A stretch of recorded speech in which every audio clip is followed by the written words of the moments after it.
स्वागत है आप सभी का आपके अपने YouTube चैनल ड्रीम स्टडी पे। चलिए दोस्तों, आज एक यूपी SSSC से संबंधित एग्ज़ाम जो हुआ था, युवा कल्याण दल विकास अधिकारी का हुआ था, उसका पेपर आज डिस्कस करने जा रहे हैं। तो अपना लेवल जांचें कि आपका स्कोर कितना बन रहा है। तो चलिए, पहला क्वेश्चन आपके स्क्रीन पर दिया गया है। निम्न में से कौन सा वाक्य सरल वाक्य नहीं है? निम्न में से कौन सा वाक्य सरल वाक्य नहीं है, ये बताना है। तो क्वेश्चन नंबर पहला जो है वो ऑप्शन नंबर डी जो है इसका सही जवाब हो जाएगा। इस मेले का उद्देश्य है कि व्यापार में वृद्धि हो, या जो है सरल वाक्य नहीं है। तो ऑप्शन नंबर डी जो है इसका बिल्कुल सही जवाब होगा। अगला प्रश्न आपसे पूछा गया था, मैंने यह काम कर लेना चाहिए, वाक्य में अशुद्ध अंश का बताना है। अशुद्ध अंश को बताना है, कौन सा अशुद्ध अंश है? तो ऑप्शन नंबर ए जो है मैंने जो दिया गया है ये बिल्कुल अशुद्ध दिया गया है। यहाँ पर होना चाहिए था मुझे यह काम कर लेना चाहिए, ये इसका सही वाक्य हो जाएगा। तो ऑप्शन नंबर ए इसका सही जवाब होगा। अगला प्रश्न आपसे पूछा गया है, अल्प विराम चिन्ह कौन सा है? अल्प विराम चिन्ह बताना है। अल्प विराम चिन्ह कौन सा है? तो ऑप्शन नंबर बी जो ये दिया गया है अल्प विराम चिन्ह है। तो ऑप्शन नंबर बी जो है इसका सही जवाब होगा। अगला प्रश्न आपसे पूछा गया है, अंग अंग फूले ना समाना मुहावरे का सही अर्थ क्या है? अंग अंग फूले ना समाना मुहावरे का सही अर्थ है। क्वेश्चन नंबर 154 का जवाब कीजिए। तो ऑप्शन नंबर सी जो है बहुत आनंदित होना इसका सही जवाब हो जाएगा। तो ऑप्शन नंबर सी इसका सही जवाब होगा। अगला प्रश्न आपसे पूछा गया है, अंगारों पर पैर रखना मुहावरे का सही अर्थ क्या होगा? अंगारों पर पैर रखना मुहावरे का सही अर्थ क्या होगा? तो ऑप्शन नंबर डी जो है जोखिम मोल लेना इसका सही जवाब हो जाएगा। अंगारों पर पैर रखना मुहावरे का अर्थ जो है जोखिम मोल लेना इसका सही जवाब होगा। तो ऑप्शन नंबर डी जो है इसका बिल्कुल सही जवाब होगा। अगला प्रश्न आपसे पूछा गया है, होनहार वीरवान के होते चिकने पात लोकोक्त का सही अर्थ क्या है? सही अर्थ बताना है, कौन सा इसका सही जवाब हो जाएगा? तो ऑप्शन नंबर सी जो है होनहार बालक के गुण जो है बचपन से ही दिखाई देने लगते हैं। तो ऑप्शन नंबर सी जो है इसका बिल्कुल सही जवाब होगा। अगला प्रश्न आपसे पूछा गया है, एक से बढ़कर दूसरे का अर्थ व्यक्त करने के लिए सही लोकोक्ति कौन सी है? सही लोकोक्ति बताना है। एक से बढ़कर दूसरे का अर्थ व्यक्त करने के लिए सही लोकोक्ति है। क्वेश्चन नंबर 157 का जवाब करना है। तो ऑप्शन नंबर बी जो है शेर को सवा शेर जो है इसका सही जवाब होगा। तो ऑप्शन नंबर बी इसका सही जवाब हो जाएगा। अगला प्रश्न आपसे पूछा गया है, मूल पाठ का शब्दांश अनुवाद क्या कहलाता है? शब्दांश अनुवाद क्या कहलाता है? सभी लोग जल्दी से आंसर करेंगे। तो ऑप्शन नंबर डी जो है शब्द अनुवाद जो है इसका बिल्कुल सही जवाब होगा। मूल पाठ का शब्दांश अनुवाद जो है शब्द अनुवाद कहलाता है। तो ऑप्शन नंबर डी जो है इसका बिल्कुल सही जवाब होगा।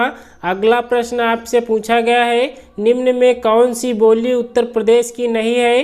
कौन सी बोली उत्तर प्रदेश की नहीं है? कौन सी बोली जो है उत्तर प्रदेश की नहीं है? तो ऑप्शन नंबर ए जो है मेवाती जो है उत्तर प्रदेश की बोली नहीं है। तो ऑप्शन नंबर ए जो है इसका बिल्कुल सही जवाब हो जाएगा।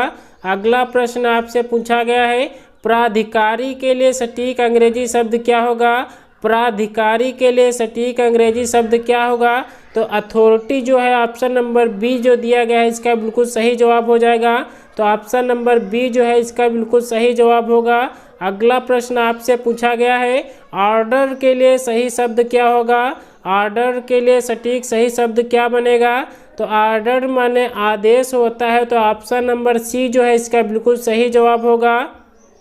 अगला प्रश्न आपसे पूछा गया है, जो कि आपको गद्यांश दिया गया है उससे संबंधित सभी को आंसर बताना था।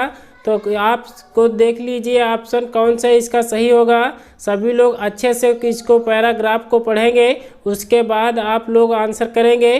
तो देख लीजिए कौन कौन से पूछे गए हैं, मैं स्किप कर रहा हूँ। कुछ क्वेश्चन है जो आपको बता दे रहा हूँ। अरण्य का शाब्दिक अर्थ क्या होता है? तो जंगल जो है इसका बिल्कुल सही जवाब दिया गया है। तो ऑप्शन नंबर बी जो है इसका सही जवाब होगा। अगला प्रश्न आपसे पूछा गया है, यत्न से आशय क्या है? तो यत्न से आशय जो है प्रयास जो है इसका बिल्कुल सही जवाब होगा। ऑप्शन नंबर सी इसका सही जवाब दिया गया गलत है। शासकीय पत्र के संदर्भ में कौन सा कथन गलत है? कौन सा इसका सही जवाब होगा? सभी लोग कमेंट्स बॉक्स में आंसर करेंगे कौन सा इसका सही जवाब होगा। तो ऑप्शन नंबर बी जो है पत्र संख्या के ऊपर तिथि लिखी जाती है, इसका सही जवाब होगा। तो ऑप्शन नंबर बी जो है इसका बिल्कुल सही जवाब होगा। अगला प्रश्न आपसे पूछा गया है, यदि कोई पत्र सभी संबंध कार्यालयों को प्रेषित किया जाता है तो उसे क्या कहते हैं? यदि कोई पत्र सभी संबंध कार्यालयों को प्रेषित किया जाता है तो क्या कहते हैं? तो ऑप्शन नंबर डी जो है परिपत्र जो है इसका बिल्कुल सही जवाब हो जाएगा। तो ऑप्शन नंबर डी जो है इसका सही जवाब होगा। अगला प्रश्न आपसे पूछा गया है, निम्न में दीर्घ स्वर कौन सा है? दीर्घ स्वर कौन सा है ये बताना है। क्वेश्चन नंबर 169 का जवाब करना है। तो ऑप्शन नंबर ए जो है बड़ा आ जो है दीर्घ स्वर है। निम्न में से अंत्यस्थ व्यंजन कौन सा है? अंत्यस्थ व्यंजन कौन सा है ये बताना है। तो ऑप्शन नंबर डी जो है या जो है अंत्यस्थ व्यंजन होते हैं। तो ऑप्शन नंबर डी जो है इसका सही जवाब हो जाएगा।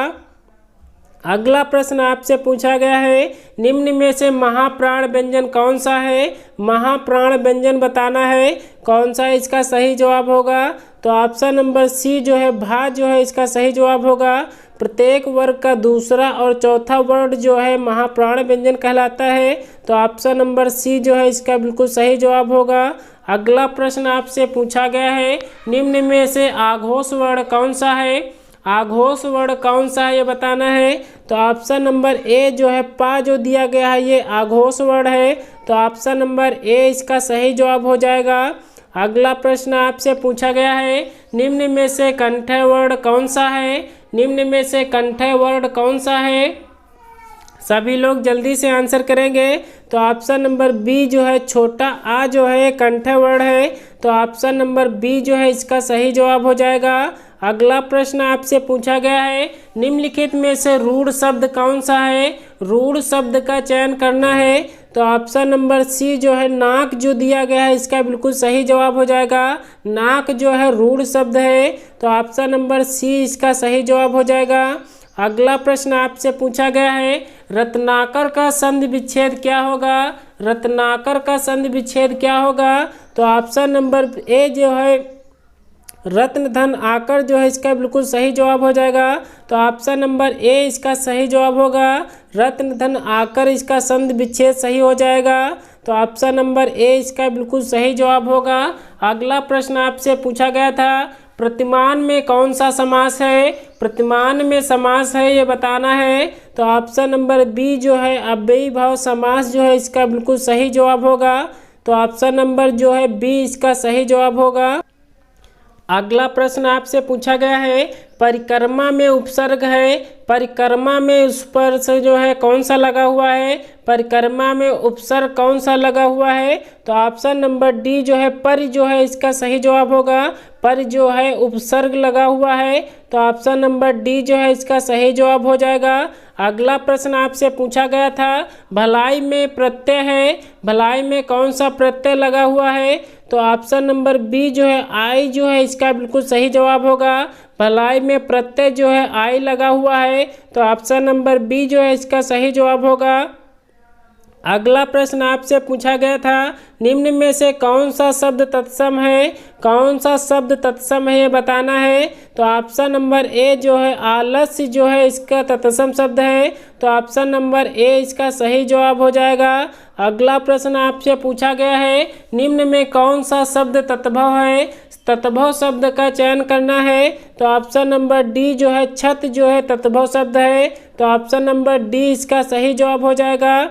अगला प्रश्न आपसे पूछा गया है, निम्न में कौन सा शब्द देशज है? कौन सा शब्द देशज है ये बताना है। तो ऑप्शन नंबर सी जो है खिड़की जो है देशज शब्द है। तो ऑप्शन नंबर सी इसका सही जवाब हो जाएगा। अगला प्रश्न आपसे पूछा गया है, निम्न में विदेशी शब्द कौन सा है? विदेशी शब्द का चयन करना है। तो ऑप्शन नंबर बी जो है अमीर जो है इसका सही जवाब होगा। दोस्तों आज की क्लास तो यहीं तक रखते हैं। अगले वीडियो में आपको बाकी बचे हुए क्वेश्चन करा दिए जाएंगे। दोस्तों आज की क्लास कैसी लगी कमेंट्स बॉक्स में ज़रूर बताना।